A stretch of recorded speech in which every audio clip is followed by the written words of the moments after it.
To begin with, all the incidents and characters in this story might be fictitious. And any resemblance to you or me might be purely coincidental. The name of the town isn't important. It's the one that's just 28 minutes from the big city. 23 if you catch the morning express. It's on a river, and it's got houses and stores and churches. And a main street. Nothing fancy like Broadway or Market. Just plain Maine. Drug, dry goods, shoes, those horrible little chain stores that breed like rabbits. Also a street for the upper, the exclusive of the town, where the country club set live when they're not at the country club. This is the first Saturday in May, and tonight, the first dinner dance of the country club season. Mm-hmm. Well, anyway, this house belongs to Brad and Deborah Bishop, two of my dearest friends. Brad bought this house before he went to war. It was Brad who gave me my first black eye and my first kiss. Well, when he came home from the war, he came home with a wife, Deborah.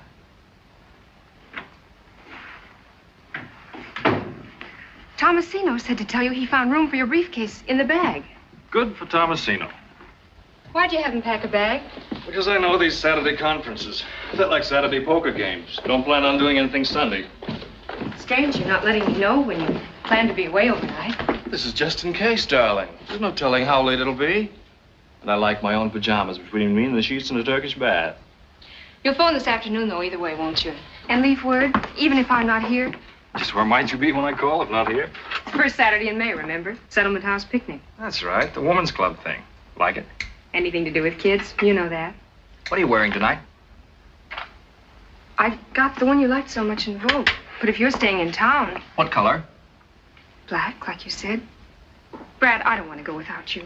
Darling, it's the first dinner dance of the season. If I only knew you were going to be there. I will be if I can, and if I can't, why should that throw you into a panic?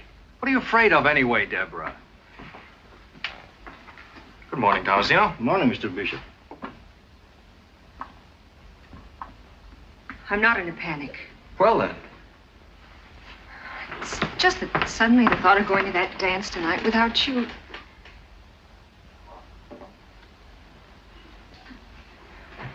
Brad. Hmm? Addie Ross. She used to be sort of your ideal, wasn't she? Now, how did Addie get into this conversation? I never knew you read Vogue. I never thought men bothered much about it. What's Vogue got to do with it? I told you I picked it up on the train coming home one night. Some woman had left it behind. Some woman? Yes, some woman. And I thumbed through it and saw a dress I thought would look very smart on you. What's wrong with that? Nothing, I guess. Nothing at all. I should hope not. Well, I've got to pick up Rita. You'll phone about tonight, won't you? Told you I would. It just so happens that the dress I bought that you picked out of Vogue that some woman happened to leave on the train is exactly the dress that Addie Ross wore to the concert 2 weeks ago. Hot toast, Mr. Bishop.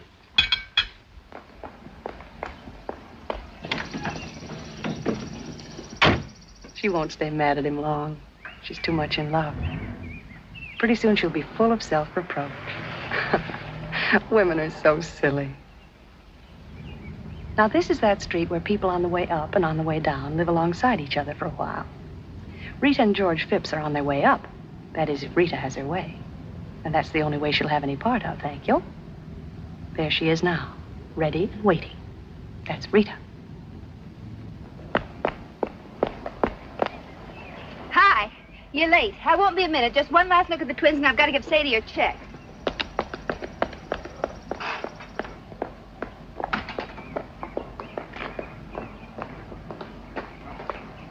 On behalf of the underprivileged children in this town, I'd like to thank you overprivileged ladies for sharing your excess privileges with us.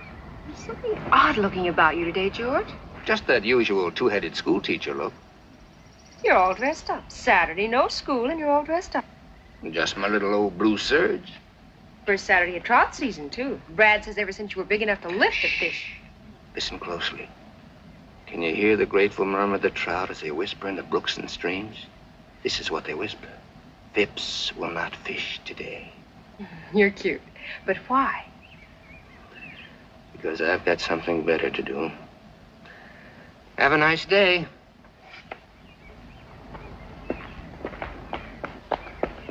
Debbie, darling, we'll have to stop by the station. I've just got to get my copy off on the 842. Do you mind?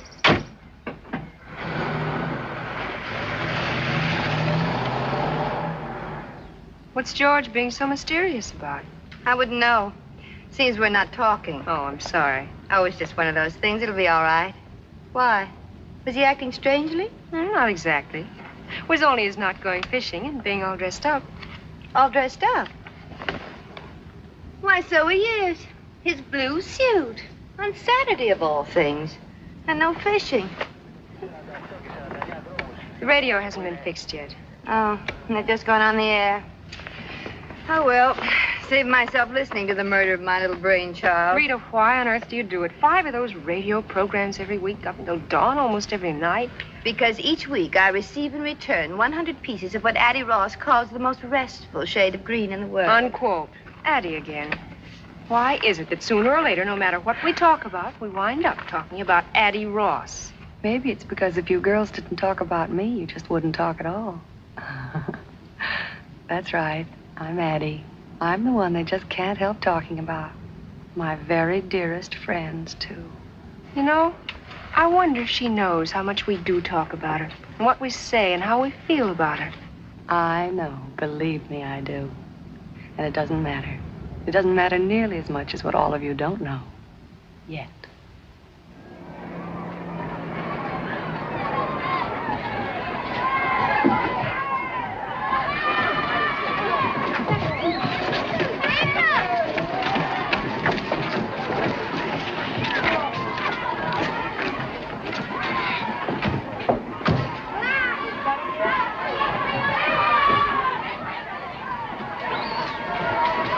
Good morning, Mrs. Hollingsworth. Haven't the others gotten here yet? No, you're the very first, the early bird.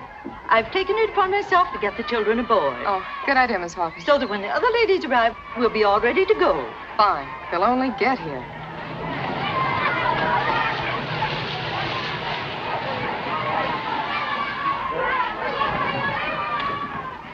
Oh, I'm sorry we're late. Rita had to go by the station. Oh, do you see anyone there you know? Just a husband of mine running like mad. Why? Nobody else? Where's Addie? Weren't you supposed to pick her up? Nothing's happened to her, I hope. Addie Ross left town this morning. Left town? Well, what do you mean left town? She certainly could have told someone, or at least phoned. She's left for good. Well, it must have been something sudden. Some emergency. What makes you so sure it's for good? How do you know? Well, the doorman told me she'd subleased her apartment last week, and yesterday she sold her car. So much for your sudden emergency. Well, if that isn't just like her, why do you suppose she had to keep it such a big secret? Who knows why Addie does or doesn't do anything?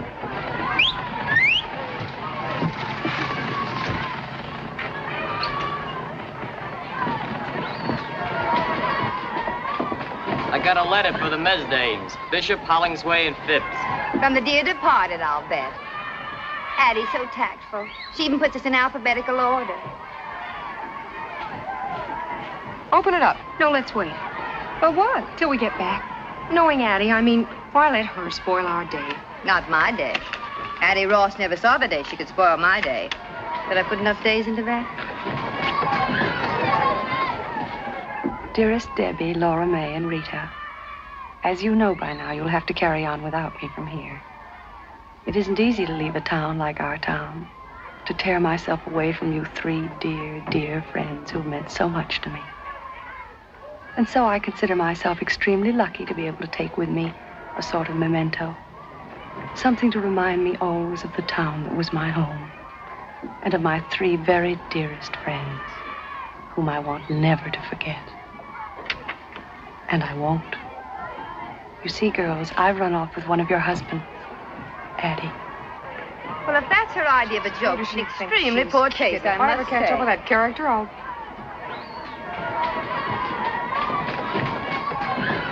Ladies, may I suggest the captain seems to think, well, he's been rude about it.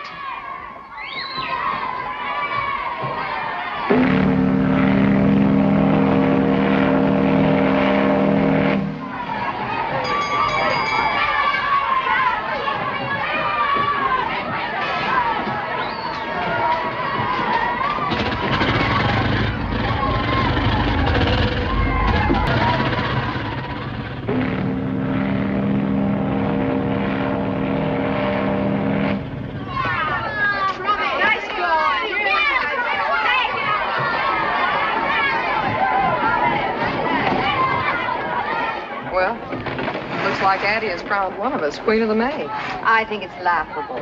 Okay, laugh. Ha! Deborah didn't happen to mention why Brad had to go to the city, did she? He hasn't missed a Saturday on that golf course since they got the snow off the greens. All right, kids, get them while they're red hot.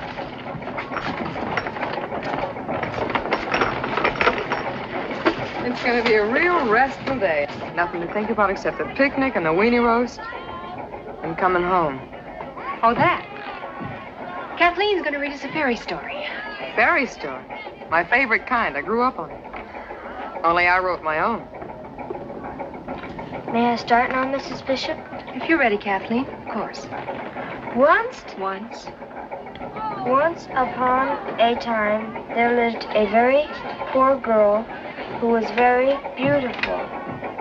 She was so beautiful. Do you remember your first night in town? You and Brad, fresh out of the Navy. That was a first Saturday in May, too. Is it Brad? Is it Brad? Is it Brad? Is it Brad?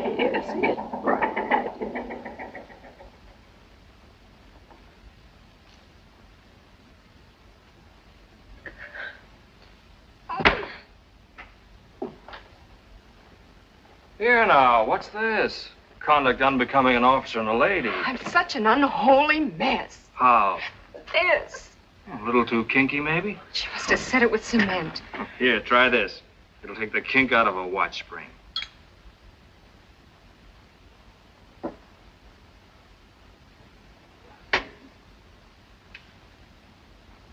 I'm no raving beauty, heaven knows, but I did so want to look my miserable best tonight. The very first time we've gone out together, all dressed up like civilians. And you would be the one man in the world that looks even better out of uniform than in.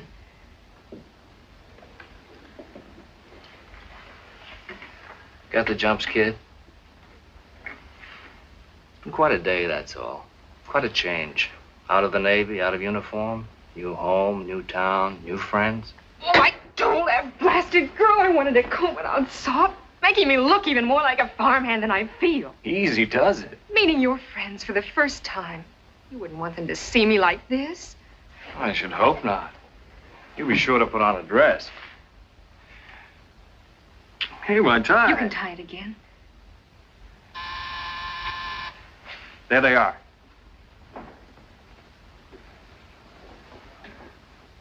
Brad, about my dress, you might not like it. If you're in it, I'll love it. It's my only one, and it's years old, remember? There wasn't time today to get a new one, and even years ago, it wasn't exactly the last word. That was the last word. Hurry up. Which ones are they? I want to have it right.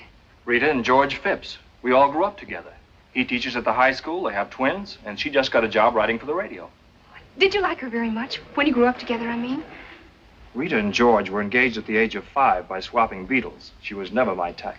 What is your type? Fat, squat little brunettes with mustaches. Get going. And take another whack at that hair.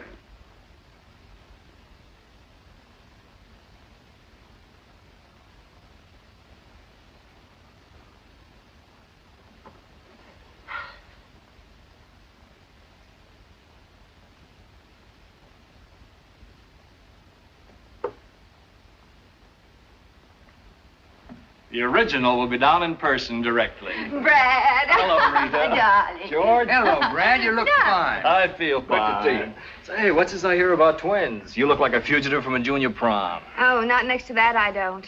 Brad, she's adorable. My personal share of Navy surplus. She certainly doesn't look as if she grew up on a farm. Oh, darling, I'm sure she took the hay out of her mouth while she's being photographed. Don't be funny, dear. What I meant was that from Brad's letter, I imagined all sorts of... Well, anyway, just where on Fifth Avenue was this farm she came from?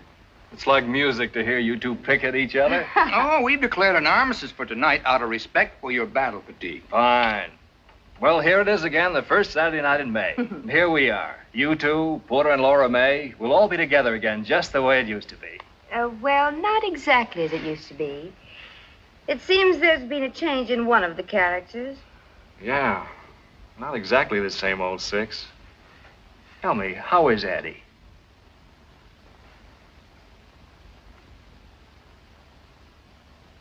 Rita and George, Deborah. Debbie, Rita and George Phipps. They were with me the day I swallowed my first worm, and I hope will be there when I swallow my last. That's the most disgusting introduction I ever heard. Hello, Deborah. Welcome. Thank you. How do you do, Deborah? How do you do? Well, the occasion calls for a drink. A quick one, because we're late. We've been admiring your photograph. Yeah, it's a very flattering one.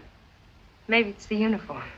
Yeah, for some reason or other, I always seem to be wearing a full beard in photographs. You know, even in snapshots as a child. Give me a hand, George. Excuse me.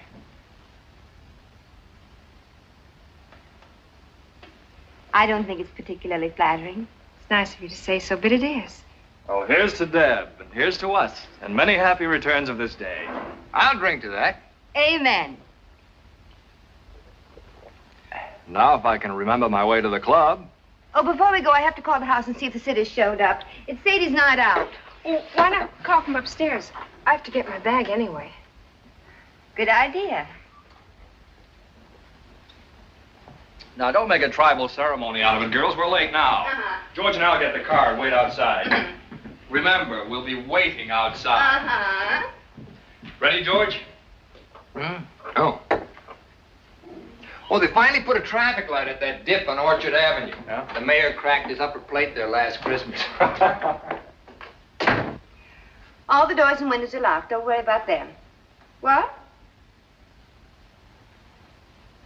Certainly not. They're old enough to do that by themselves. We'll be at the country club. Fine. Good night. Something wrong? No. The bugle sounds. I think I've got a sick headache and can't go. Well, then there is something wrong. Me. I'm wrong. What do you mean? How? Every which way. Brad, for his friends. You and your husband. The others haven't met yet. The country club, the town. I'm scared. I'm so scared I'm sick.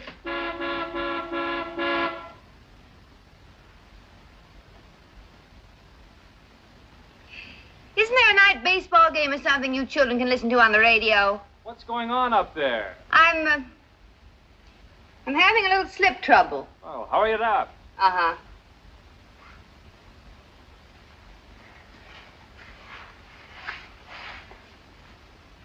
Looks like somebody had a lot of martinis. I did. What are you so scared of? It's worse than my first night in the waves. And I'd never been away from home before up to then. But we were all in the same spot. Everything was happening to all of us for the first time. And here you're the only new girl, is that it? Look, you're Brad's wife and our friend. We want you here and we've waited for you. Now, why shouldn't that make you feel safe and secure instead of being scared? Can't be safe and secure by just telling yourself to feel it. Unless maybe you've got twins and a job of your own and grown up with your husband and friends. Oh, I'm sorry. I didn't mean that. Blame it on the martinis. You know, counting ice water, we could squeeze 2 more out of this shaker. Oh, no. No. I've had more tonight than all the rest of my life put together. What was it like at home? Or should I mind my own business? Ever read in the picture magazines about Farmer so-and-so and his model farm, kitchen, and life? Well, it wasn't us or anybody we knew. Papa just get through paying for the thresher and time to start paying on the new separator. Till I was 13, a bus took me 3 miles that way to grammar school. Till I was 17, another bus took me 11 miles that way to high school. And after that, I stayed home. Till one day, I took a bus 58 miles that way to join the Navy and see the world. And meet Bradbury Bishop. And fall in love and marry Bradbury Bishop. Why not? Why not, I said to myself. I was quite a girl in the Navy, head of my class. Hooray for me. Pretty cute in that uniform. That uniform. It's the great leveler. You couldn't tell me from Vassar or Smith or Long Island. I was a girl in the picture on the piano. That isn't me. This is me. What do you people talk about? Years of growing up together, thousands of first names and private memories. How do I fit in? Running a house, making friends, filling the day. Mrs. Bradbury Bishop, what's she like? Fun to be with, smart as a whip, pretty too. No wonder Brad Bishop married her, the lucky stiff. Freda, look at me. Look at my mail-order dress that's 4 years old and awful even then. What am I going to do? As if that really matters. You must think we're an awful bunch of snobs. Aren't you underestimating us a little bit and Brad even more? You know, it's just possible he knew what he wanted and you had it. And if you had it, you've still got it. Oh, I said thank you for the kind words. I can't hear you. Sit up. I said thank you for the kind words. You're welcome. Now, about the dress. Haven't you anything else? Only uniforms. Oh. Well, stand up. The flowers must go. Flowers must go. Have you any scissors?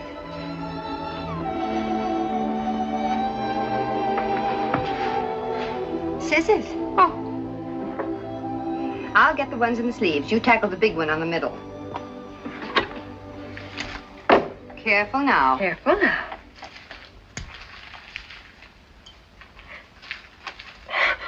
Now look what I did. Oh, you don't want to bear midriff, do you? Well, back goes the flower. Sit down. Have you got any safety pins? Bottom drawer. Oh.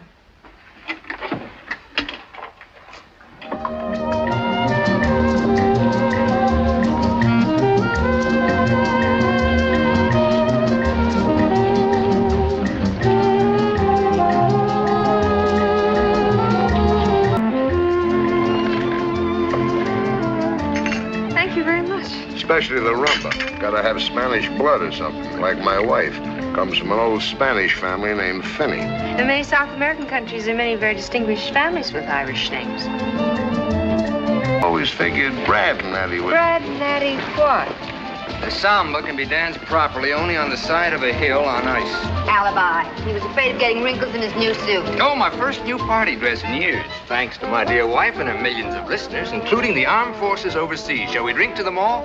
One by one. How about some coffee, Deborah? George, I think your new tuxedo has got class, George. We thank you. Funny thing for a wife to give her husband a tuxedo. Not even funnier thing for a husband to give his wife. Come on, Deborah, while the coffee's nice and You're hot. so funny, George. Still don't think a woman ought to buy clothes for a man. I think it's about time they start. Contrary to nature. Oh, tell us about nature, Porter. It's a man's world, yeah. See something you want, go after it and get it. That's nature. It's why we're made strong and women weak. Strong conquer, provide for the weak. That's what a man's for. Teach our kids more of that to be more men. And more war. Leave my kids out. But those standards don't apply to me, Porter, because in this man's world, I'm not a man. I'm a school teacher. The dance is over.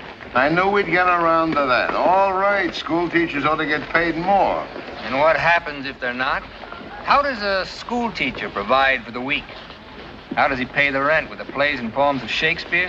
Have you been shooting off your big mouth again? You just shut up till it's time to dance again. And let me tell you about nature making men strong.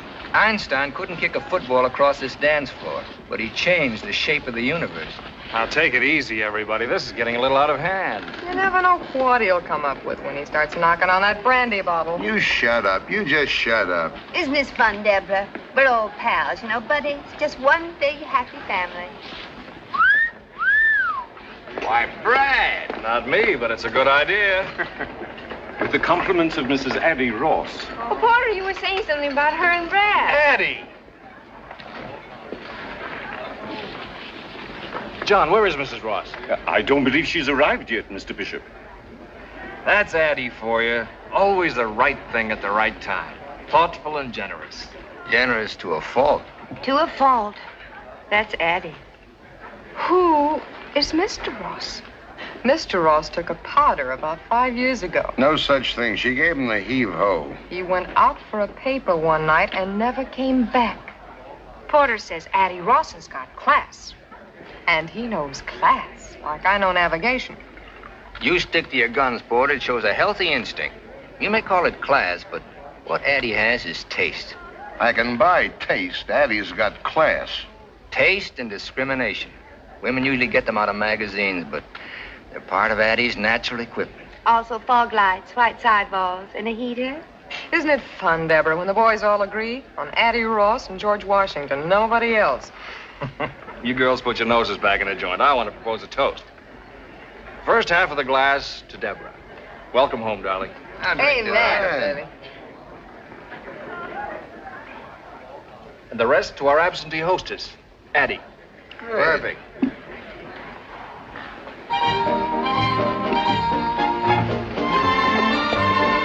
Let's show him a flash of old Vienna. But, darling, if you don't mind. Before the floor gets crowded. I don't think I should. Oh.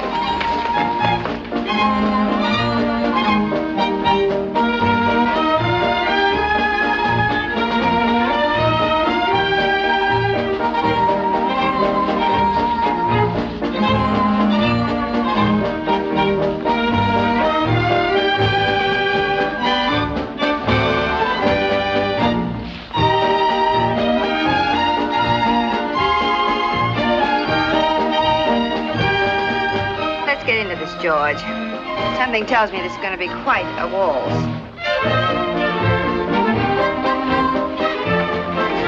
Brad. Having fun? Brad, listen. Hold on, baby.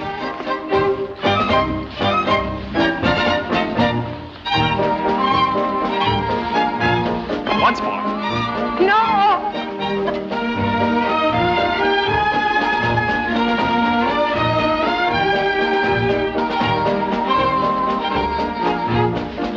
Deborah, what on earth have you done to yourself? Brad, let me handle this. Pardon my fingers.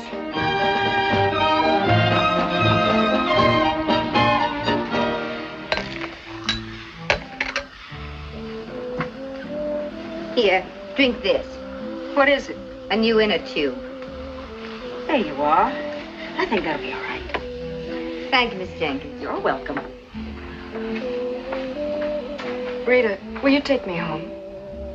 You've got the idea that everybody out there is watching that door waiting for you to come out. Maybe not, but Brad is. Then it's because he's worried about you. Because he's ashamed. In front of his friends, ugly and pinned up, drunk and sick.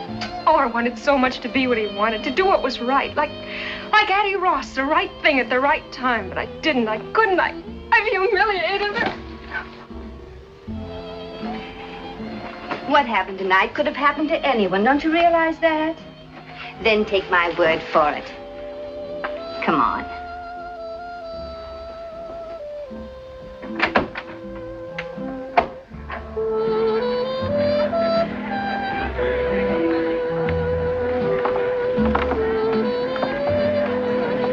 But there's Brad.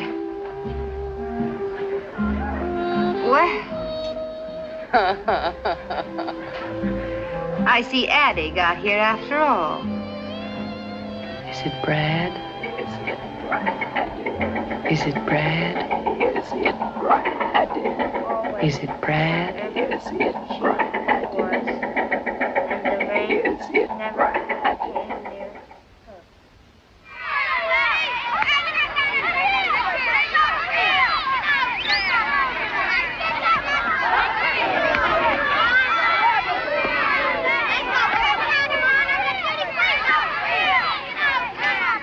Don't expect us back too soon. We kids are going after everything from sardines to wolves. You'll have no trouble finding wolves, honey.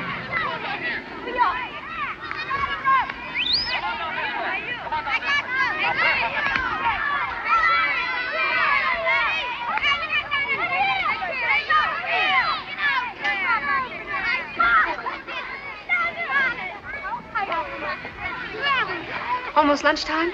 I've called a recess. When your own fingers begin to look like frankfurters, it's time for a slight rest. I suppose it's occurred to you that Laura May's kept herself as busy as a bird dog ever since we got here. The very thought of a hike wears me out. Maybe she just doesn't want to sit still. If you sit still, you can't help thinking, can you? Depends on what you think about. Well, for instance, why your husband should suddenly decide to go to the city on a Saturday morning. You mean Brad? No, I meant Porter. He was at the station this morning. Nearly knocked me down when I was mailing my copy. Funny Laura May doesn't seem to know about it. Why should you think I meant Brad? Maybe because it might keep you from wondering why George dressed up on Saturday with no school. You're being a little too touchy about a perfectly inoffensive remark, it seems to me. Let's stop this sudden bickering. We're beginning to behave like some movie about a woman's prison. Not a bad comparison at that. Cigarette? Thanks.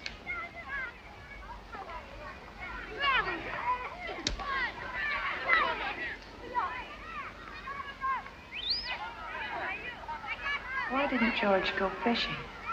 Why didn't George go fishing? And why the blue suit? Why the blue suit?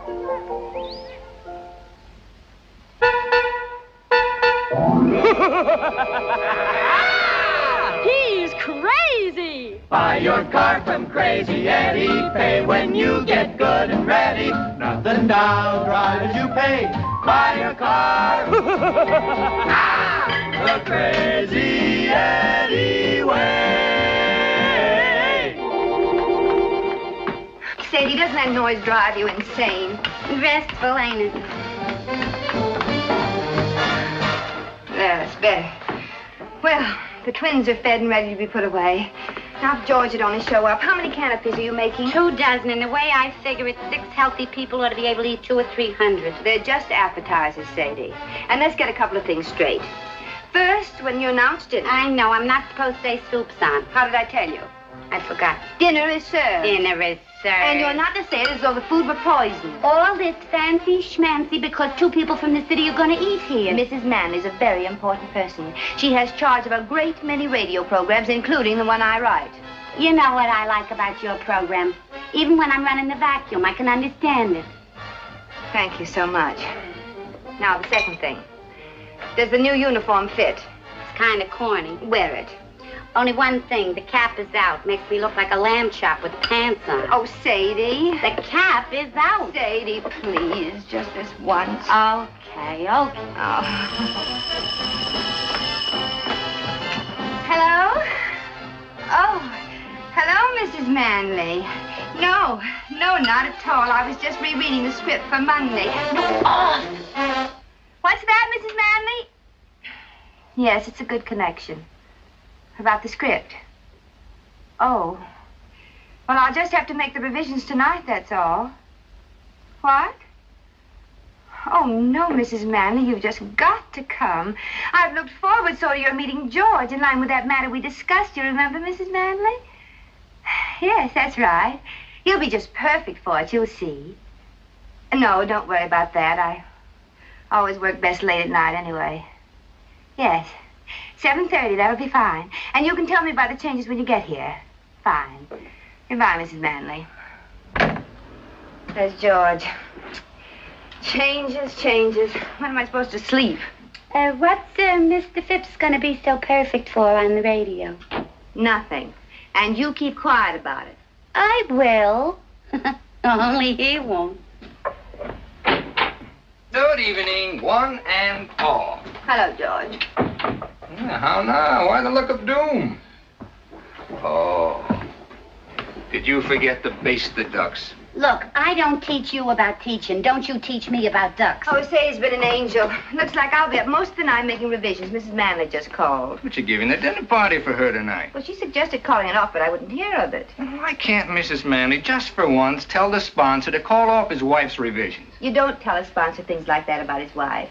George, you just don't understand. No, I suppose not. Well, it may not make your bad news any better, but I got good news. Have you, darling? Oh, George, 10 of 7, we've got to get dressed. Don't you want to hear my good news? Of course I do, darling. Did you get the liquor and cigarettes? Right here. Oh, now, you check the cigarette boxes while I put the liquor away. Why does everything have to be full when guests arrive? Full cigarette boxes, candy dishes, fresh cakes of soap. Aren't we supposed to eat, smoke, or wash when we're alone? Where's the scotch? I didn't buy any. Why not? Too expensive. Bourbon's a better drink anyway. But the Manleys are a cinch to want scotch. People in show business, you know what I mean. Those kind always drink scotch. Well, I know what you mean, but I wish you wouldn't say it in radio English. That kind, not those kind. There are men who say those kind who earn $100,000 a year. There are men who say stick 'em up who earn more. I don't expect to do either. Nor are you expected to pay for the scotch. You're quite right. Funny how it slips my mind that in certain respects I'm only the titular head of this house. Oh, don't be silly, darling. I thought it very amusing to begin with. Very modern and enlightened. My tuxedo, for instance. The same tuxedo that for some strange reason you want me to wear tonight. Well, what's so wrong about getting dressed up once in a while? Nothing at all. Unless it's obviously an attempt at pretense. And just what is so pretentious about tonight? Tonight we'll sit down to one of Sadie's duck dinners. Present will be Porter and Laura May, with whom we've had many such dinners when you wore slacks and I didn't bother to shave. But this time, also present will be 2 advertising moguls who happen to employ you. Their presence means a new uniform for Sadie, my children prisoners in their room, and all the pomp and hysteria usually reserved for coronations. I call that pretense. All right. So I'm out to impress the boss. What do I get for that? 30 years? Tonight's important to me. I've planned and worked, shopped, taken the twins off Sadie's hands, written my program, and I'll be up all night tonight, and it's worth it to me. And as far as dressing's concerned, you can come in a cowboy suit for all I care. Oh. And why do the chairs have to look as if nobody ever sat down in them? Because they do. Oh, come on, Reed. Let's cut it out. Look, you finish up down here and see if you can't relax for a few minutes. You all ready except for your dress? I'm combing out my hair. Good. Look, I'll put the twins to bed and call up the liquor store to send over the scotch, all right? George. Huh? Please, no jokes about radio. I'm afraid they don't have much of a sense of humor about it. Oh, neither have I. The time for joking about it is past. Radio has become a very serious problem now, like juvenile delinquency. That's what I mean, cracks like that. Well, that wasn't a crack. I meant it.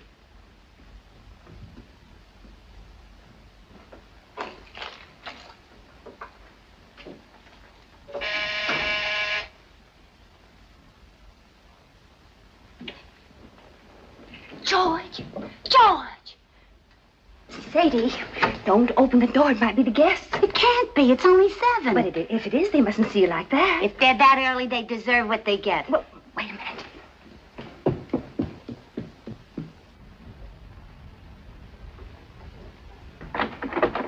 Hiya, Sadie. Hi, Leo. Well, Mr. Phipps. Mr. Phipps. Yeah. Sure smells good. Wish I could say the same for you. It's for Mr. Phipps. Looks like a present. A present? A present? What's up? Wasn't sure I heard you call. It's for you. For me?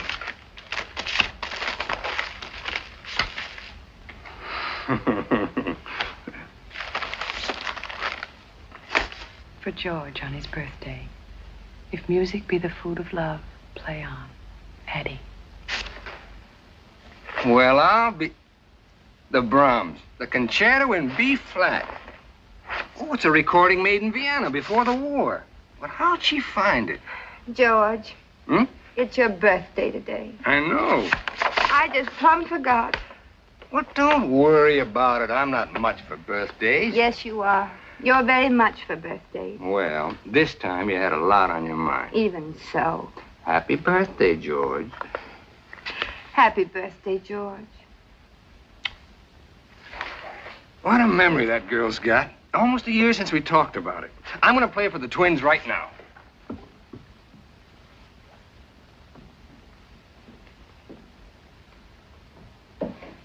Sadie. What? You didn't by any chance make a layer cake for dessert tonight instead, did you? You know we got Cherry's Jubilee. You read it to me out of a book. That's what I thought.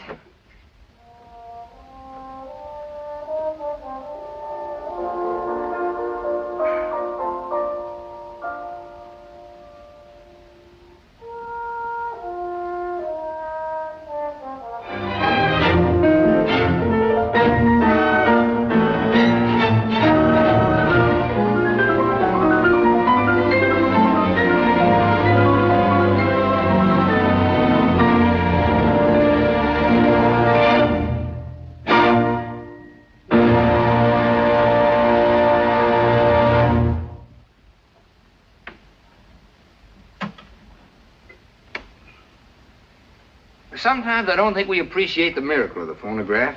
The privilege of having men of genius perform for us at our command. What kind of a set is that? Oh, it's no particular make, Mrs. Manley. One of my students put that together for me. If I were you, I'd stick to the established trademarks, a pure tone, say, or a sonobel. Pure tone, sonobel. I thought that sounded all right. Didn't you, Porter? Mine plays 24 records, different sizes. Mix them up any way you like. Radio gets china, clear as a bell, also television. Except there's no television to get. We're too far away. Only television set in town. Like playing tennis without a ball. What do you want me to do about it? Build you a personal broadcasting station? You don't need a station. Just yell a little louder. Mrs. Manley, are you sure I can't get you a drink? A cocktail, maybe, or scotch? Never touch it. Alcohol, that is, in any form. Oh. And Mr. Manley? He doesn't either. Well, coming from show business, you might say, I always imagine those kind took a nip now and then. Wouldn't be keeping faith with our clients. Most respected trademarks in the American home. Well, I think I'll have one more. Porter?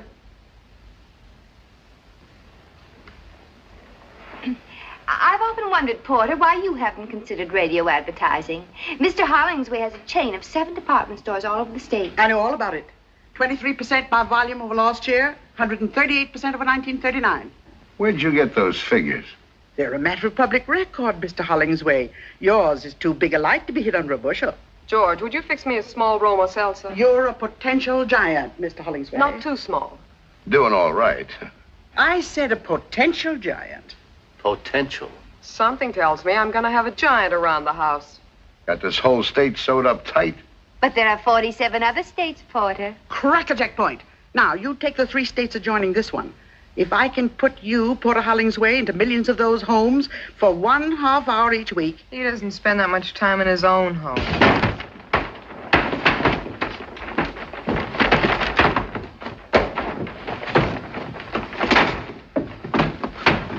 Excuse me. I told you the screen was a crummy idea. Soup's on. Thank you, Sadie. Mrs. Manley? All right.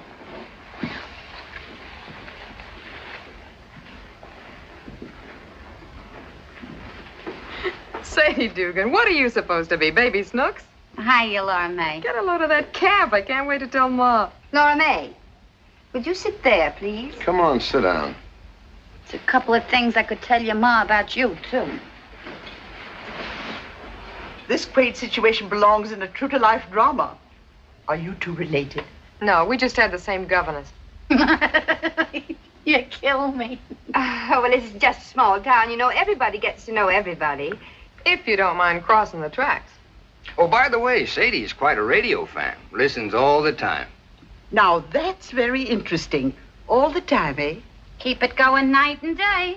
Tell me, what are your favorite programs? During the day, anything. Anything? Anything that keeps my mind off my feet. I see. And at night? In bed, I listen to the police call. But you can't understand them. They're in code. I sleep like a baby. How you gonna put me in her house a half hour every week? But, Porter, she's not a housewife. Still, they have a great influence over housewives. Sadie may not realize it, but whether or not she thinks she's listening, she's being penetrated. It's a good thing she didn't hear you say that. And after penetration comes saturation. And when she's saturated, she'll find herself saying, Madam, I suggest that you buy our washing machine at Hollingsway's. Not Sadie, and I've seen her when she was saturated to the eyes. You don't know what they're talking about. Just shut up and eat. Okay, giant.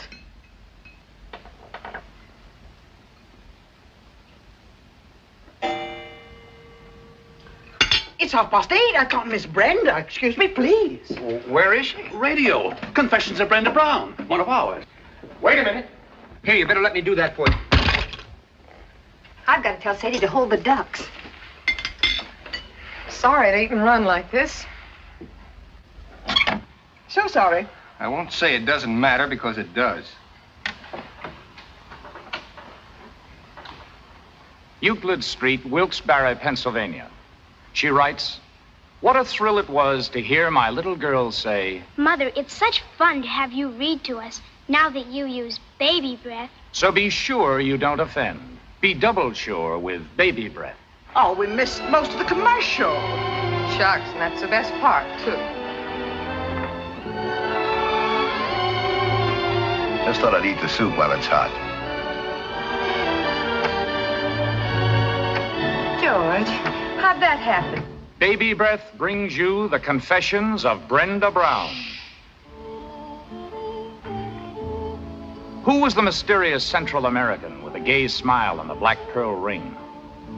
Promised a scoop by her gruff city editor, Brenda Brown, girl reporter for the Star, has accepted the senor's invitation to dine and dance at a swank penthouse rendezvous.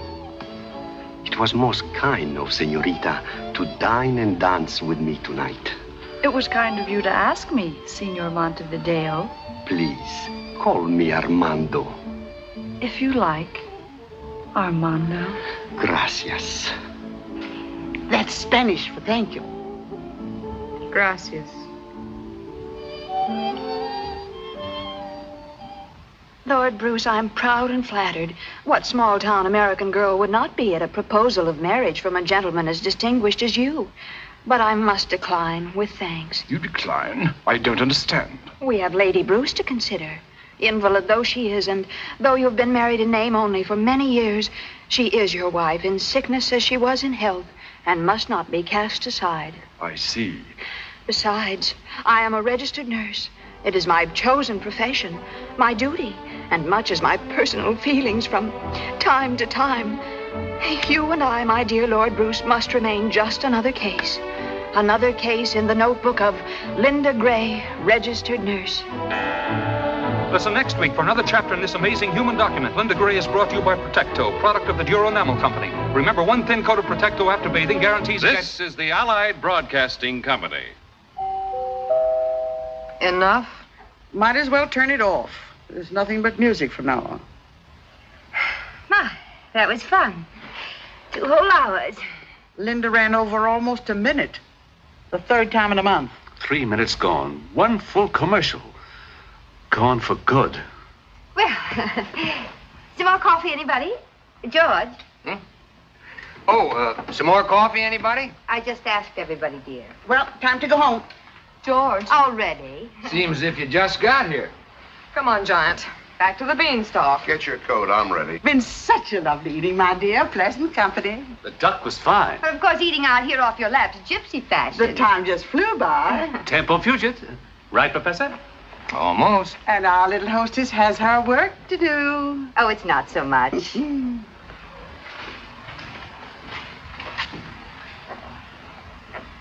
Perhaps we can drive out and have lunch with you one day soon, Mr. Hollingsway.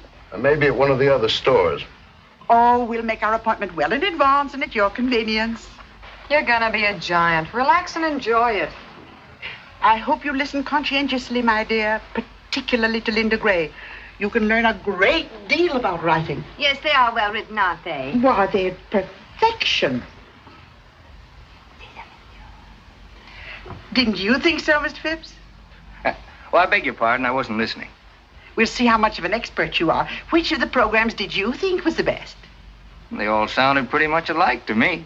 I thought you were a student of good writing. Oh, he is. He's given courses in the university. Well, then, which was the best? Mrs. Manley, I wish you wouldn't ask me that. Why not? Because it's a question I don't want to answer. Oh, go ahead, dear. I'm sure your opinion is a very valuable one. If you're sure you want me to. Well, not if you feel you shouldn't. Stating it as kindly as I can, Mrs. Manley, none of that bilge has the remotest connection with good writing. Do you realize that Linda Gray has been written for 8 years, no summer layoff, by Myrtle Tippett? Who? You can't be much of an authority, Mr. Phipps, if you don't know Myrtle Tippett. Linda Gray has made her an immortal, and she's only 32. Well, Keats, Shelley, and Marlowe beat her by a couple of years anyway. They were immortal before they were 30. Classroom stuff. Radio writing is the literature of today, the literature of the masses. And heaven help the masses. But it just serves a different purpose, that's all. The purpose of radio writing, as far as I can see, is to prove to the masses that a deodorant can bring happiness, a mouthwash guarantee success, and a laxative attract romance. Well, take it easy, George. Let him alone. He'll run longer than Linda Gray. Don't think, says the radio, and we'll pay you for it. Can't spell cat? Too bad. But a yacht and $1 million to the gentleman for being in our audience tonight. Worry, says the radio. Will your best friends not tell you? Will you lose your teeth? Will your cigarettes give you cancer? Will your body function after you're 35? If you don't use our product, you lose your husband, your job, and die. Use our product and we'll make you rich. We'll make you famous. That's just about enough, George. Don't let it upset you, my dear. Don't you feel badly? Bad, not badly. You feel badly this way. I have more confidence than ever in your understanding of domestic problems. Look, I got my coat on and I catch cold easy. Easily, not easy. We're leaving now, Mr. Hollingsway. Good night again, my dear. Good night. And of course you understand that under the circumstances, your little project is quite impossible. Of course. Good night, Mr. Phipps. Good night. Good night, Rita. Good So night, long, Father. George. Good night, kids. Good night, Lovery. That little project of yours turned out to be quite impossible.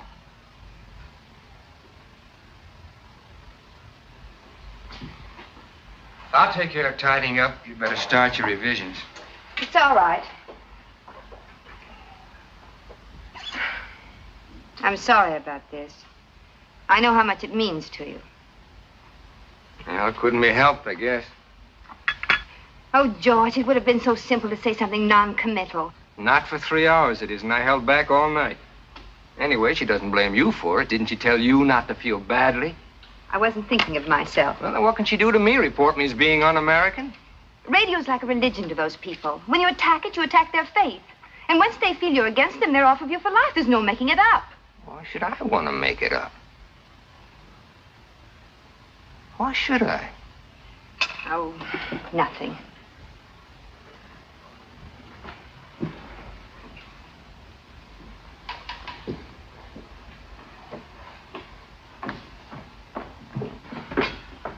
You know, this is getting to be like a good mystery story where you think you got the murder picked out and it turns out to be somebody else. For just a minute, I had your little project tied up with Porter. But now the clues seem to point to me. In some weird, unimaginable way, I was to prove irresistible to Mrs. Manley tonight. I was to impress her and win her favor. Isn't that so? But why? To what purpose? Well, if you must know, their editor is leaving, and I thought you'd be perfect for the job. It pays $175 a week to start.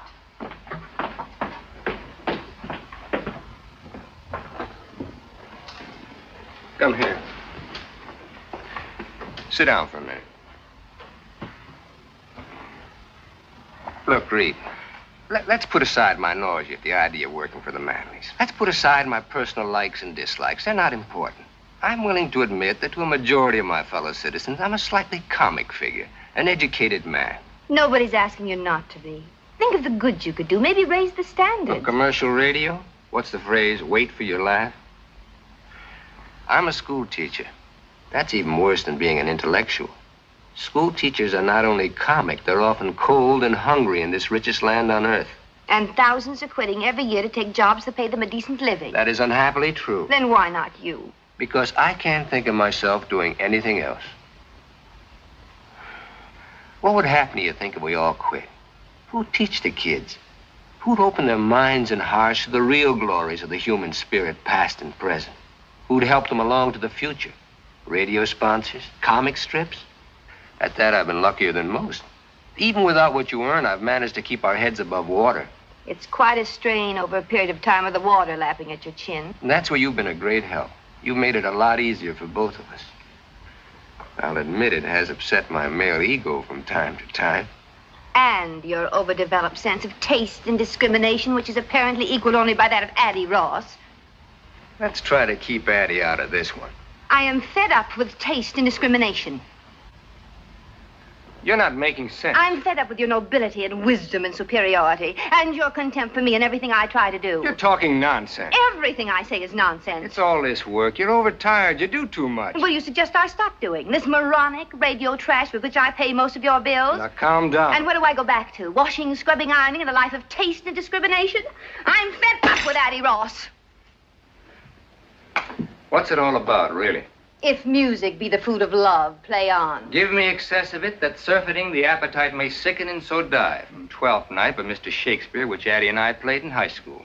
I thought it was a very clever note. And there was more to it than a childhood memory. Yes, there was, but we won't go into that right now. We're going to get a few things straightened out once and for all. Sit down.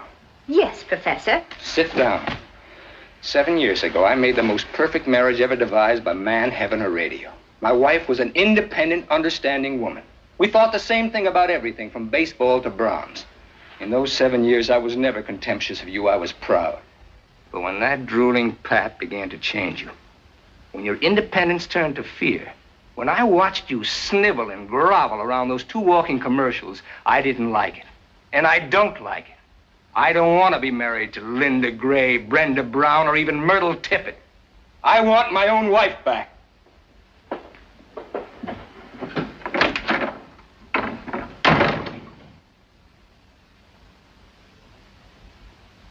Why didn't George go fishing?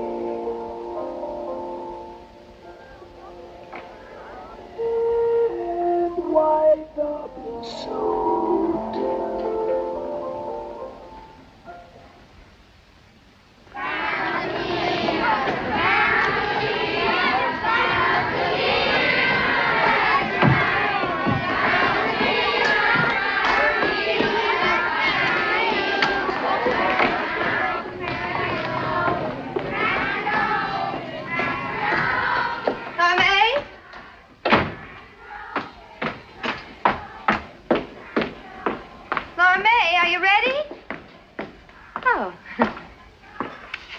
My, all that running, hiking, and baseball, your feet must be ready to drop off. I've covered more ground in Porter's store from the notions counter, just back and forth to the water cooler. How's it feel, Laura May? Porter spreading out on a national scale, going to be a big merchant prince. How's it supposed to feel? No more small towns for Porter. He'll be after the big cities now. He'll be after, what is it he always calls it? Class. Look, why don't I save you a lot of trouble and tell you what you want to know? And you can tell Debbie, and that'll keep you busy till I'm dressed. I don't know whether Porter ran off with Addie, but get this, I don't care. I've got everything I want. For instance? Sometime we'll spend a week at the old Fenny mansion down by the tracks, and I'll go into detail. Right now, I better get dressed. You know what? I think you're worried. I think you're just as worried as the rest of us. I've got everything I want.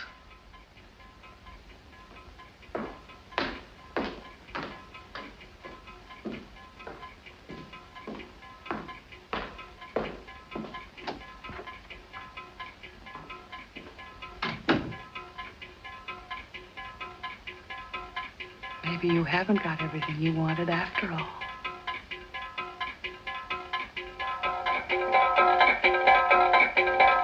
Maybe you haven't got everything that you wanted after all.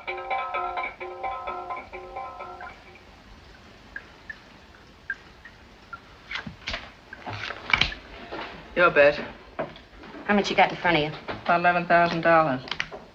That's my bet. Okay. What do you got? Ace high. You're next. Jack. 9. You win. Beer? Yeah, if you're all out of champagne.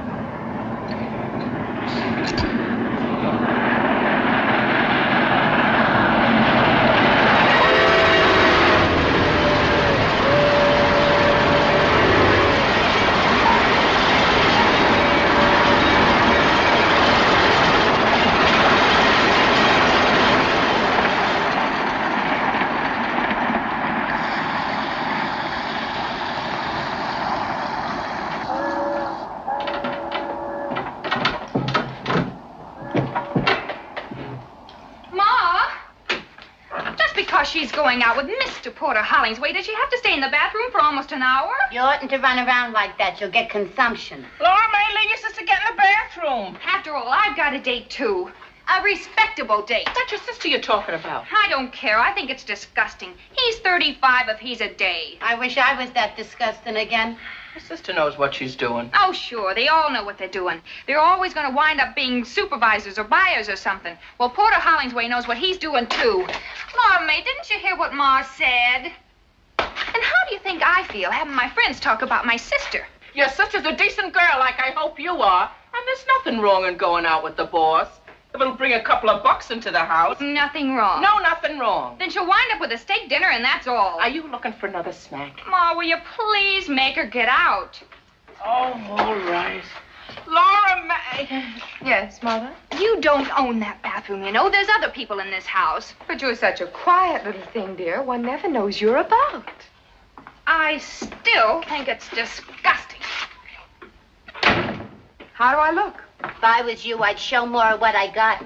Maybe wear something with beads. What I got don't need beads. What's your new job gonna be? Something secret, like a spy? Something you can't talk about in the office? All right, so I'm gonna disgrace the fair name of Finney. Wait till it snows and throw me out in the street. I'm beginning to think your sister's right. And to think a daughter of mine... How many payments are you behind that Not for icebox? all the ice boxes in the world. They can come and take it away. Oh, heavens knows it's one of the few joys I have in life. They're not gonna take it away, and I know what I'm doing. Well, remember, you're my daughter and a decent girl. Come on, Ruby, lay off her. It's him. I guess so.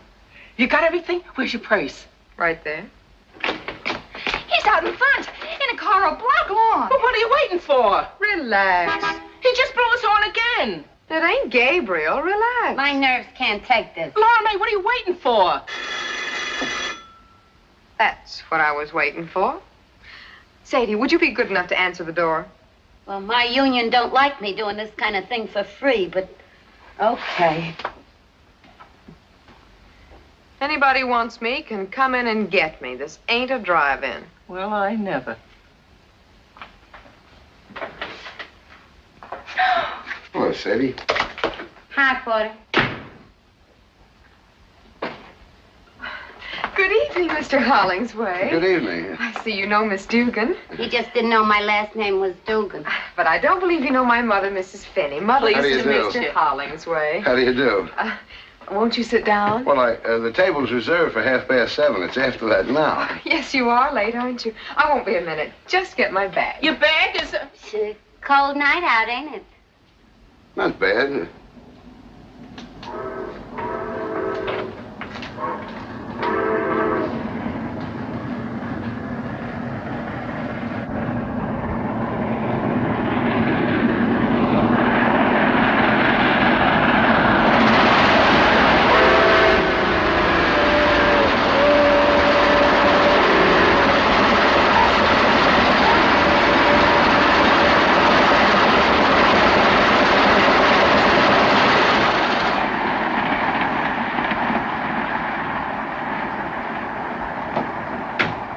One of mine, right?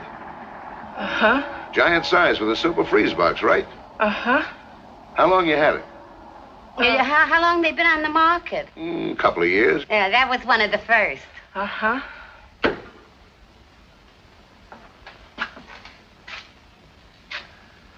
Wonder what's keeping her. Girls always got things to do. They tell me. Why, there it is. How silly of me. Ready? We're late. Good night, Mother dear. Don't wait up. Thank you, Sadie, darling. Good night.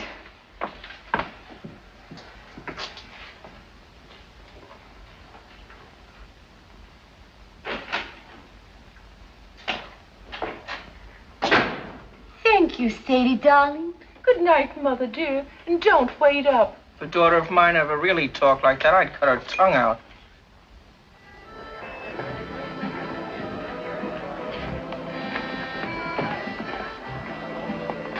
Here you are, Mr. Hollingsway. My, what a pretty shade of green. What's it called? Cream de mint. Tastes like peppermint. It isn't too strong, is it? Wouldn't hurt a baby.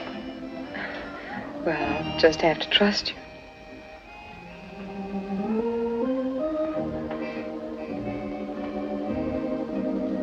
It's good.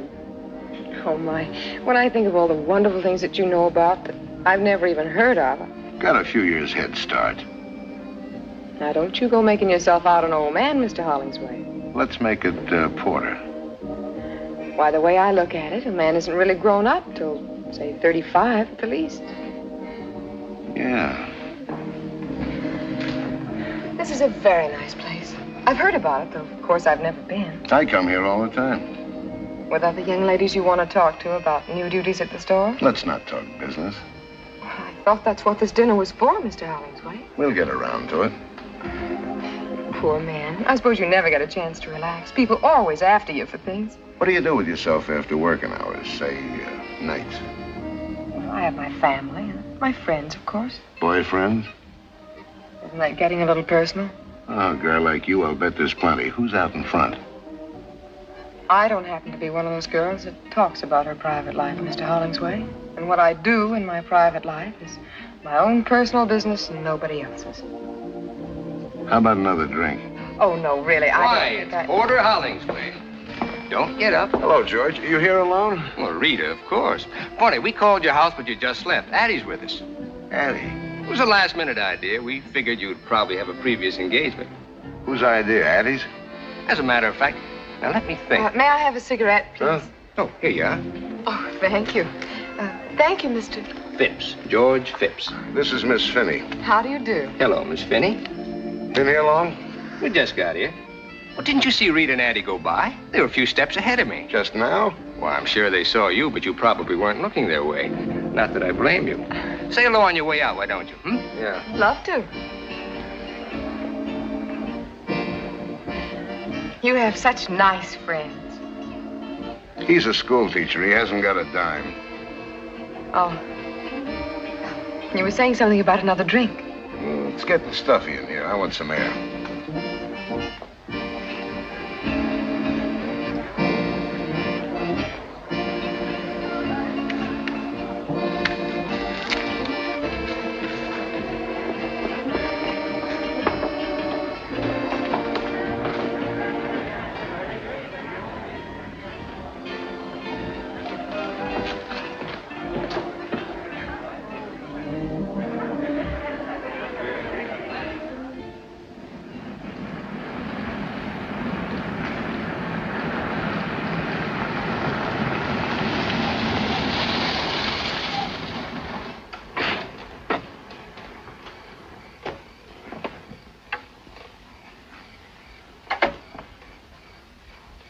Weren't you out of cigarettes back there?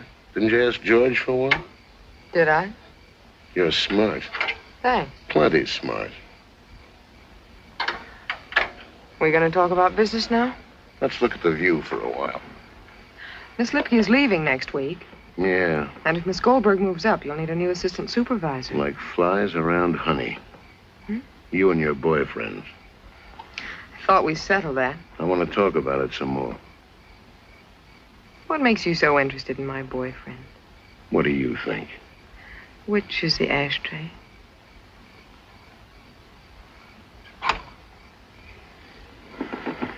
I've got very definite ideas. Like what? There's never been anybody in particular. Nobody special. Plenty wanted to, I'll bet. What do you think? But you've been waiting for that one guy to come along? I got very definite ideas. What's he got to be like, this one guy? Someone that wants to marry me more than anything else in the world. You sure got wrong ideas about things. They may be wrong. They're definite. Well, tomorrow's another working day. Shall we go? Yeah.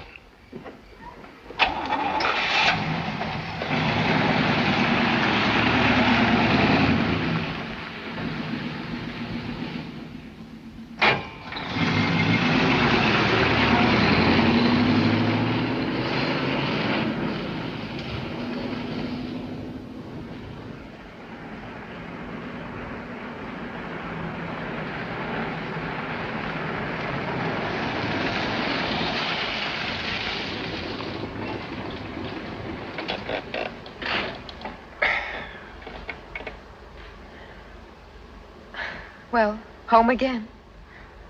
I want to thank you for a lovely evening, Mr. Hollingsway. That's all right.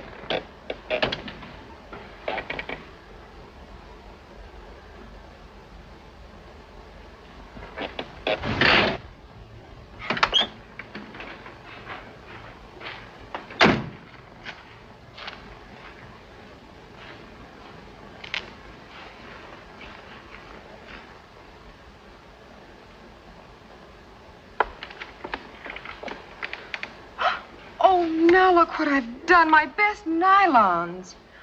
Too bad. Oh, I must have caught on a nail or something at the restaurant. I hope you don't mind my bringing it up, but could you remember about Miss Lipke leaving and Miss Goldberg moving up?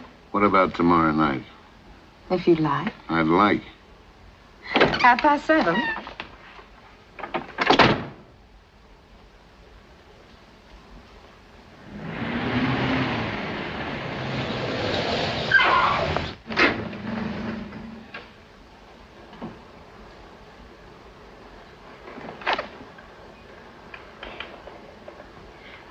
Thank you again, Mr. Hollingsway, for the lovely nylons.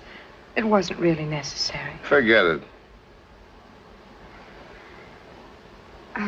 Before we say goodbye, I'd like to tell you that your friendship has meant a great deal to me, and our evenings together. They've been wonderful. And I'm just sorry that... Well, goodbye. Goodbye.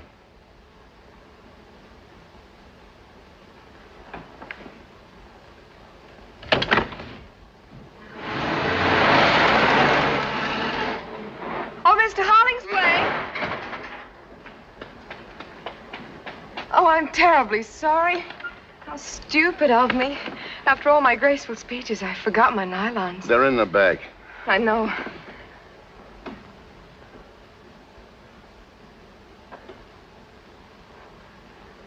Good night again.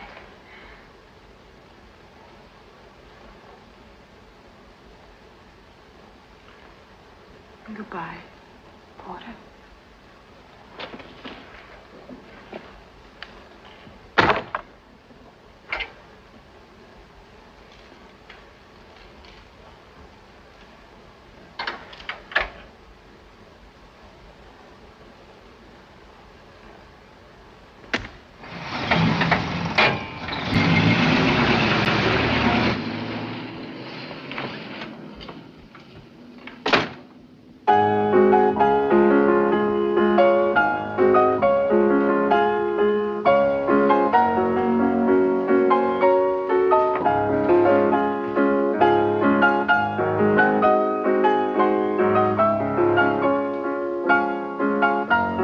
That's all. Yes, sir. It's gonna be a white Christmas. That song, they tell me it made $1 million for the fella who wrote it. This is the most beautiful house I've ever seen. It's just everything anybody'd want. You name it, I got it. You were married once, weren't you? See if it's too sweet. Perfect. Is this her picture? My wife, I wouldn't even have her fingerprints in the house. Then who's this? Somebody I know. I bet I can guess. Addie Ross. That's right. So that's what she looks like. You can't tell from that, really. It's only a picture. She's beautiful, all right. She sort of looks like a queen, doesn't she? Like a queen ought to look.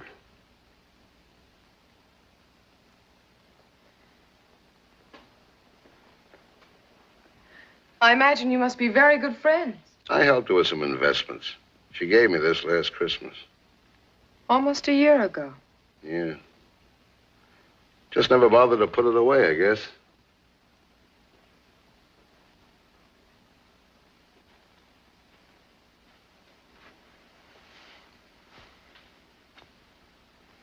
Porter, You know how I feel about you. how?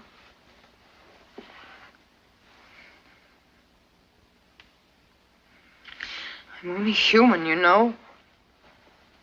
I'm not so sure you are. No? No. Thanks. You're smart. So you told me. I'm smart, too, and I've been around. I'll bet. It's an old act. You're good at it, but you don't fool me. You're smart, all right. Smarter than anybody. And I know all the answers. Then answer this one. Why pick on me? I've been watching your work, Miss Finney, and I think you're ready for advancement. Let's have dinner and talk it over. There's a brand new act for you. It's got a beard a mile long. I didn't ask you out. You asked me. And why me? The woods are full of girls. Not like you.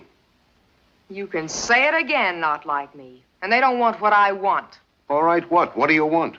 Not a $4 a week raise. I don't want a new car, a fur coat, or a trip to Hawaii on a solid gold yacht. You don't carry what I want in any of your 7 big stores, Mr. Hollingsway. Name it. I want to be in a silver frame on a piano. My own piano in my own house. You mean you want to get married? Does that make me a freak? I've been married once, you know that, and once is enough for a man like me anyway. Maybe I'm just not the type. Maybe you just haven't found the right girl. Living with somebody all the time, I'm not easy to get along with. I'm set in my ways. I want to do what I want when I want. Why, if it was just a question of the right girl, wouldn't any man in the world want to marry you? Not if he thought he could marry Addie Ross. Maybe I don't know all the answers, but I know some of them.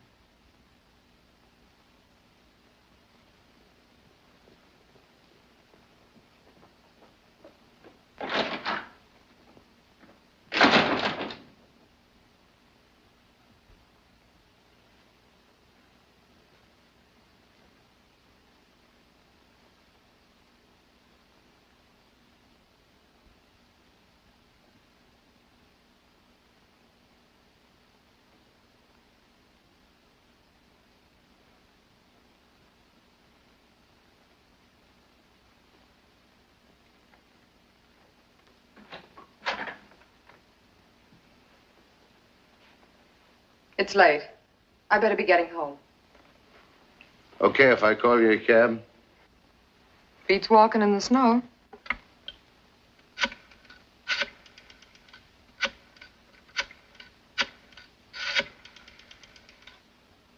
This is Porter Hollingsway. How long before you can get a cab over to my house? Okay, hustle it along. And say, put the charge on my account. Yeah. Be just a minute. Sounds like you keep the cabs pretty busy with this kind of thing. The reason I keep an account is because I do a lot of business with them, store business. Well, don't get mad. You just keep needling me. I'd insist upon paying for that cab myself, but I'm in no spot to be proud. From tomorrow on, I count the pennies. What's tomorrow? The day I start looking for a new job. I'm not going to fire you. I'm going to quit. What do you want to do that for? That's a silly question coming from a man who knows all the answers. None of the others quit. Why should I? Is that it? Don't let it worry you, Porter. Maybe it's just a new twist in the same old act. There's the cab. I'll take you to the door. You stay where you are. This time it's goodbye and no kidding. Maybe you're right, Porter. Maybe I'm a fool. But maybe you're the biggest fool in the world.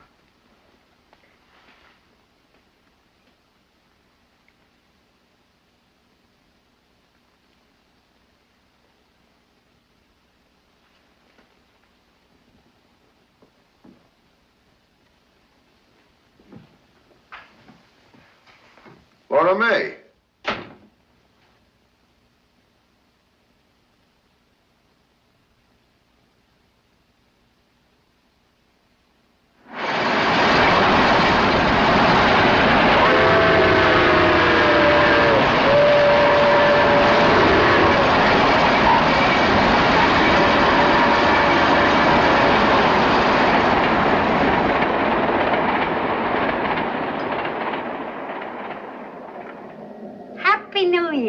Happy New Year.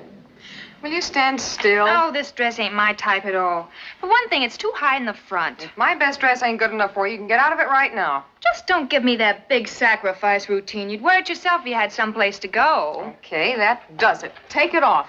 It was Ma's idea for me to wear it, not yours. It's still my dress, and you got 30 seconds to get out of it. Just because it's New Year's Eve and you haven't even got a date. You're gonna look awful silly running around this kitchen stark naked. Ma! 10 seconds to go. Just because you got Porter Hollingsway mad at you. 5 seconds. Ma! Can't we have some peace in this house even on New Year's Eve? You got it mixed up with Christmas. New Year's Eve is when people go back to killing each other. Which reminds me, I gotta go to work. That's a fine way to see the New Year end, serving up champagne for Mrs. Addie Ross and friends. It beats sitting alone with a glass of stale beer. Forget it, Sadie. I didn't mean it the way it sounded. I know. Tell you what, comes midnight, I'll slip Porter Hollingsway a Mickey. Don't bother. It's a pleasure. Night, kid. Happy New Year, Sadie. Is he gonna be at the Addie Ross party? That's what the invite says. She's expecting the pleasure of his company. How do you know? Listen, when they hire Sadie Dugan for a waitress, they submit a guest list. And Laura May could have been there, too. Stop picking on her. Who's picking on her? You and Babe. You stop it and make Babe stop it, too. Of all the time to quit a job just before Christmas with all the bills due and 5 months due on the icebox. Ruby Finney, you gotta make up your mind whether you want your kids happy or your icebox paid up. Oh, not for all the iceboxes in the world. Relax. Have a good time tonight at the bingo party. Gee, I wish you were going to be there. Happy New Year, Ruby. Happy New Year, Sadie.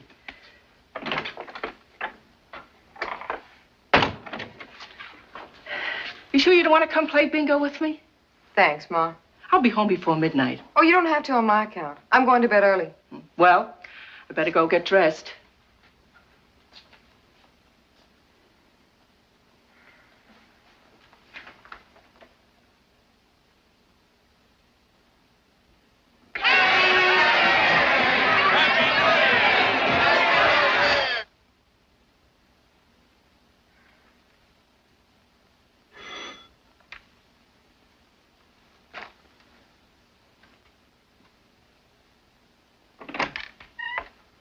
Hi, Laura May. Hi, Nick. Babe ready yet? Unless she's beat her brains out with a powder puff. Sit down. Give me a cigarette, huh? Sure. Hey, how come you ain't dressed up for New Year's Eve? I am. I'm going to a fancy dress ball. Yeah? As what? A queen. A queen? A queen in a silver frame. I don't get it. I'll go see what's keeping Babe.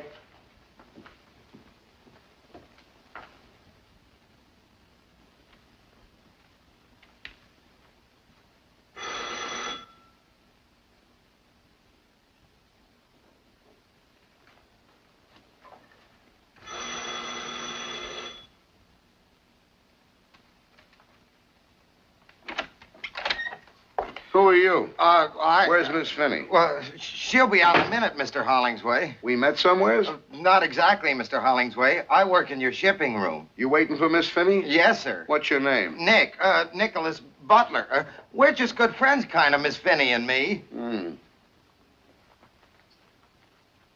But I worked in your shipping room 3 years, Mr. Hollingsway. Baboon face. This is my sister, Babe. My real name's Georgiana. Oh, what do you say, Babe?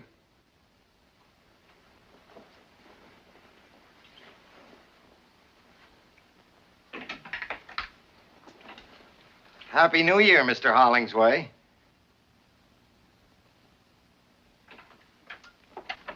I thought Baboon Face was waiting for you. He used to. I gave him to Babe. He goes with a dress. Have you got another dress? Why? I want to take you to a party. Addie Ross's party? Yeah. Maybe she wouldn't like that. She said she'd be delighted. She must need another waitress. I told her we had a date and not to expect me if you'd made other plans. We haven't got a date, and I haven't made any plans, so why don't you just run along?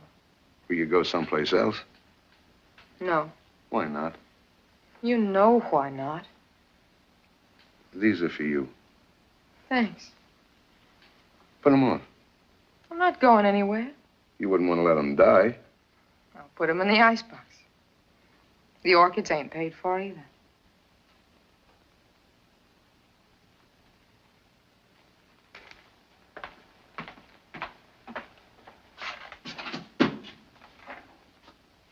Laura May, I can't take it anymore. I thought we decided to leave it alone. It's worse not seeing you, knowing you're here. Maybe I ought to leave town. Wondering about you, who you're with, who you're looking at, who you're kissing, who... Easy now. I can't sleep nights thinking about you. So what? What do I do about it? Start the same thing all over again and wind up the same way? And what about the way I feel, my sleep? But then I'm not even human, am I? I'm just a great big act. You know what you're doing to me. And you know all the answers. I can't take it anymore. Oh, what's the use, Porter? Tell Addie Ross it's a cook's night out, and I had to stay home with the icebox.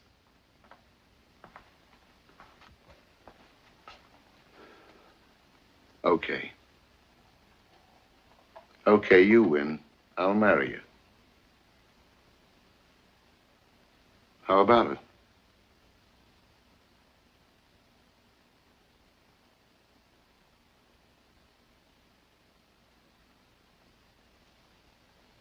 Thanks. For nothing. Now, what kind of an answer is that? I don't know. Just felt like it, that's all. We'll do all right, kid. We're starting out where it takes most marriages years to get. Out in the open, no jokers. You'll see. You've made a good deal, Laura May. Laura May, honey, if you want me, I'll be over at the Callahans playing. Happy New Year, Ma. We're gonna get married. Bingo.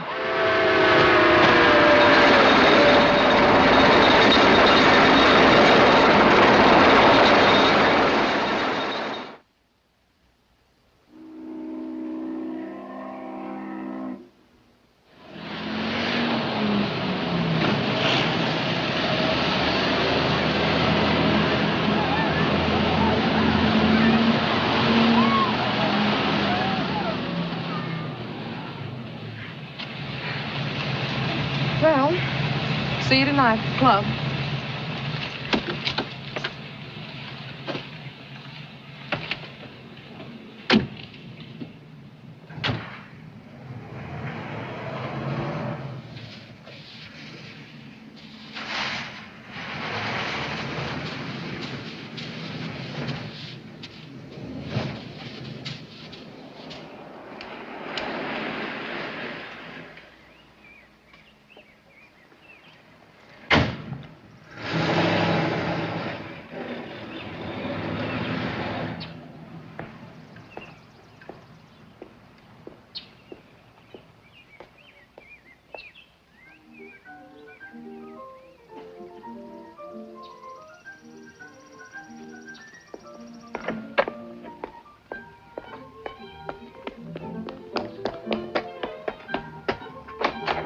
George? Hello there. George. George, darling.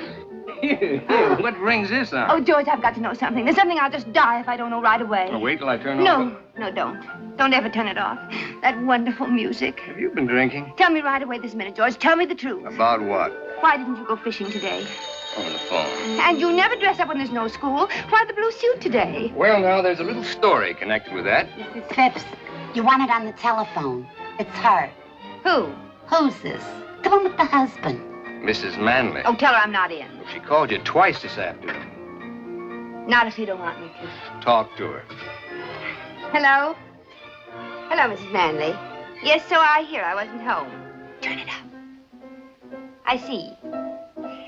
Now, look, Mrs. Manley. That woman doesn't change the cheese her husband manufactures. Why should she change what I write? No, I'm sorry.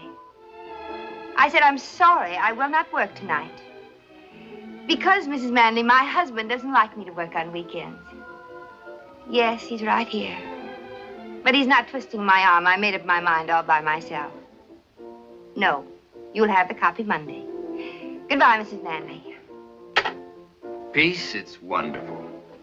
Answer my questions. Well, that night, the night of the big wind, I came home with the news. You were preoccupied, so after a couple of tries, I decided to skip it.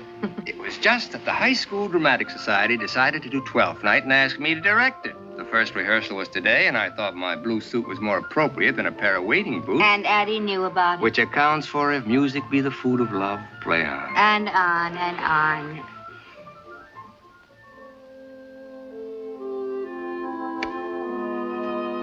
Good evening, Thomasino. Did Mr. Bishop call? Lady called up. Leave this message. Mr. Bishop's secretary? Didn't say, Mom.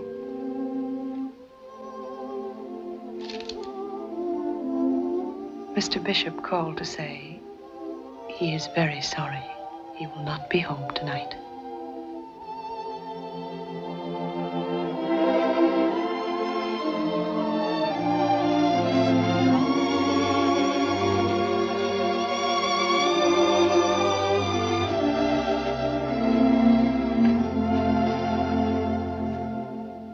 And here are the results of the 8th.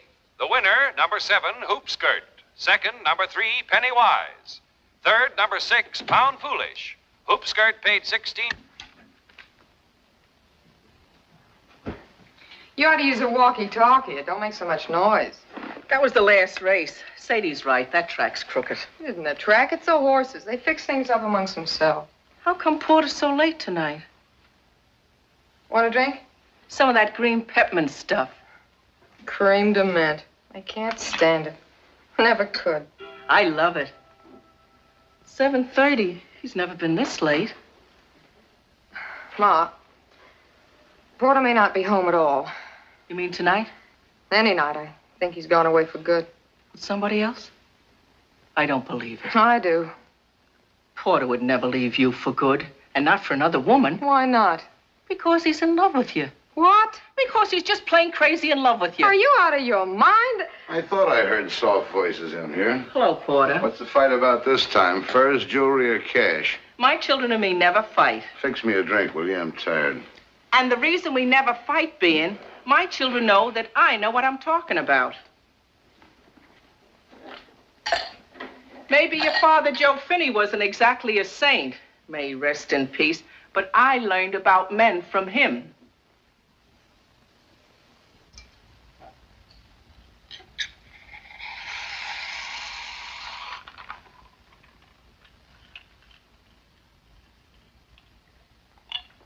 Too much soda. No more so than usual. I'm too tired to play with it tonight. I want to drink it. Addie Ross left town today and took somebody's husband with her. Yeah? You seem real excited about it, like I told you we were having lamb for dinner. What do you want me to do? Sue somebody? I'm tired. I figured you might be the lucky boy. Then it must have broke your heart when I walked in here. Funny you should mention my heart. So you figured I ran away with Addie Ross. How'd it feel? You don't have to tell me. I can tell you. You ought to go on information, please. So what? I got mine. That's what you thought to yourself. You ought to get a concession at some carnival. You're a regular mind reader. 3 years of playing the good wife. Here's where I cash in. Here comes the payoff. That's what you thought. I've been a good wife, the best wife your money could buy. Strictly cash and carry. Isn't that what you wanted? Isn't that what you told me? Out in the open, you made a good deal, kid? Did you ever stop to think, Porter, that in over 3 years, there's one word we've never said to each other, even in fun? To you, I'm a cash register. You can't love a cash register. And I'm part of your inventory. You can't love that either. I asked you to marry me because I was crazy about you. You didn't even ask me. I've been a good husband. You got everything you want. If you'd only asked me, if you'd only made me feel like a woman instead of a piece of merchandise. Did you give me a chance to? All you ever showed me was your price tag. You better get dressed. We're meeting the others at 8:30. I'll be ready when you are.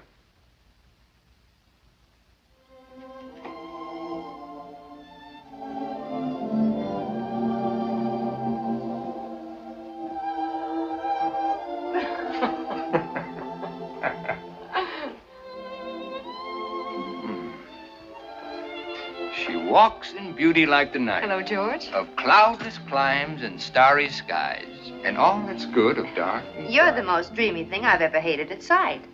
Thanks so much. How are the martinis? Very high and dry. Let me bring you up to date.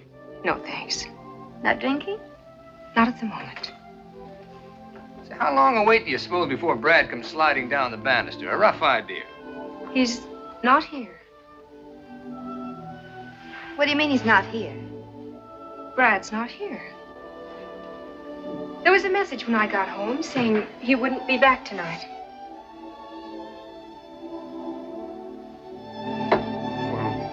Perhaps you'd rather not go without him. Why not? Well, Then how about having just one with us before we leave? Thanks. I feel fine just as I am. or a tiny one for medicinal purposes against the night air, huh? She doesn't want one, George. Well, then, shall we?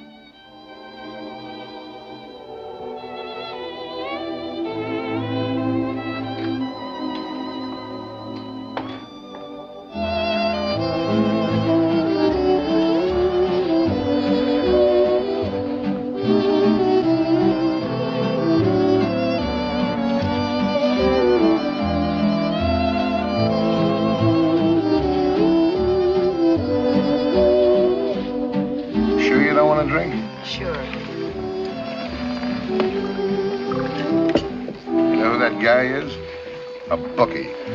barbershops and saloons in town, dancing with my wife. He came over and asked very politely. She'd dance with anybody. She waited to see if you had any objections. I wouldn't object if a chimpanzee asked her. Then you've got no right to complain. Oh, I've got no complaints. I'm Happy Joe from Kokomo. Greatest little wife in the world. Fine home, fine friends. Everybody loves me. Oh, why don't you stop acting like a spoiled baby? Everybody loves I'm Porter. fed up listening to your wah, wah, wah. You're always talking about being such a man. You don't even act grown up. What are you getting sore about? You're so stupid. Oh, wait a minute. Have you any idea how much Laura May's in love with you? No, how much? So much she's afraid to tell you. Afraid you'd laugh at her. Me laugh? She couldn't say it with a straight face. Laura May in love with me, it's all she can do to wait it out. Wait it out? Yeah, like an annuity till it matures, like a slot machine that pays off. That's what she's waiting for. A chance to call it off, to collect. The end of the line. Fares, please. Don't tell me about love and Laura May. Oh, George.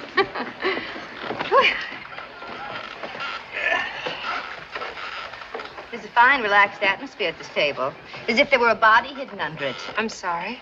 Oh, I was only kidding. What was it you called Addie down at the pier? The dear departed? Well, maybe that's who's under the table. Only it's Brad. Deborah, why are you letting all this nice cold champagne fizz itself to death? It sounds like one of your quotations, Professor. Can you give me something fitting for the occasion? Well, why not make up your own? It's more fun. I don't understand this conversation at all. How drunk am I? Thank you very much, Mrs. Hollingsworth. Let's do it again sometime. And thank you, Mr. Hollingsworth. Yeah. He seems pleasant enough. Who is he? A business associate of my mother's. He's a bookie. Your mother bets with him. Will everyone excuse me, please? I think I'd like to leave. I'll drive you, Deb. I'd rather go by myself if you don't mind. What's going on here? Shut up. Why not spend the night with us, Debbie? Thanks just the same. Will somebody tell me what this is all about? Later, I'll tell you later.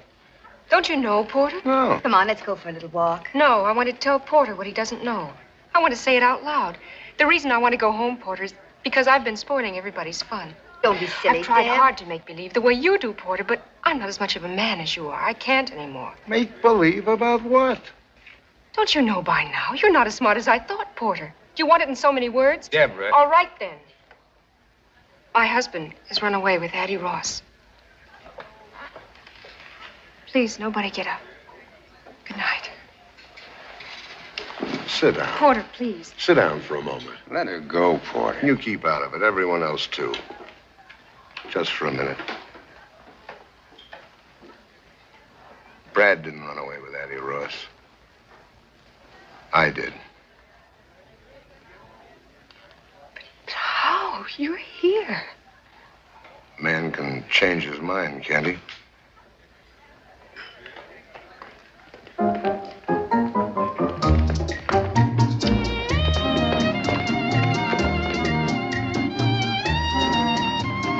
Porter, you're quite a guy. Thanks. She'd have known in the morning anyway. She'll had a tough night. She's just a kid. Dance with me, George.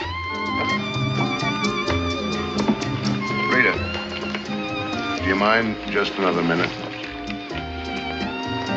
Okay, you got it. They all heard me say I ran away with another woman. You've got everything you need. You can take me for everything you'll ever want. Like always, Porter, when you start knocking on that brandy bottle, you'll come up with anything. I guess I stopped listening.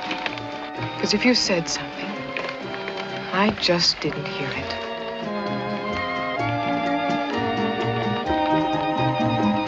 Why don't everybody dance?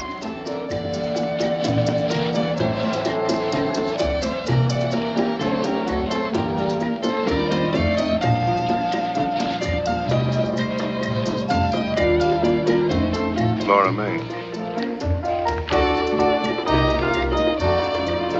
You big gorilla. Let's dance.